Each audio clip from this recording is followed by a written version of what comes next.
कहानी। राजा बलि का वामन अवतार से पाताल गमन।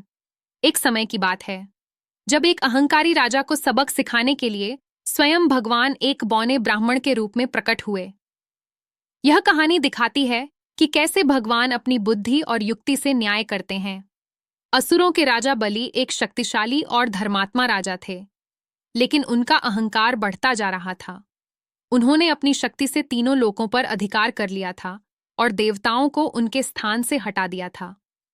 देवता अपनी शक्तिहीनता से दुखी होकर भगवान विष्णु के पास सहायता के लिए गए। भगवान विष्णु ने अदिति के गर्भ से वामन, एक बौने ब्राह्मण के रूप में जन्म लिया। एक बार राजा बलि एक बड़ा अश्वमेध यज्ञ कर रहे थे, जिसमें वे सभी को दान दे रहे थे। वामन यज्ञ स्थल पर पहुंचे और राजा बलि से दान मांगा। बलि ने उन्हें कोई भी इच्छा पूरी करने का वचन दिया। वामन ने विनम्रतापूर्वक कहा, मुझे केवल 3 पग भूमि चाहिए। बलि को यह सुनकर हंसी आई, क्योंकि वह सोच रहा था कि एक बौना ब्राह्मण इतनी कम चीज क्यों मांग रहा है। उन्होंने आसानी से हां कर दी।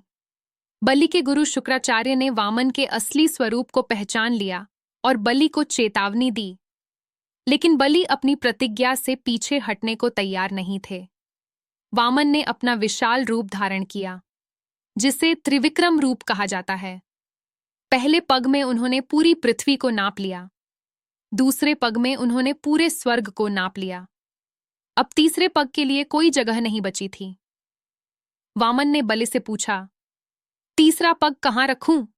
राजा बलि अपनी प्रतिज्ञा का पालन करने के लिए विनम्रतापूर्वक बोले, प्रभु, मेरे पास सब कुछ नहीं बचा, कृपया अपना तीसरा पग मेरे सिर पर रख दें।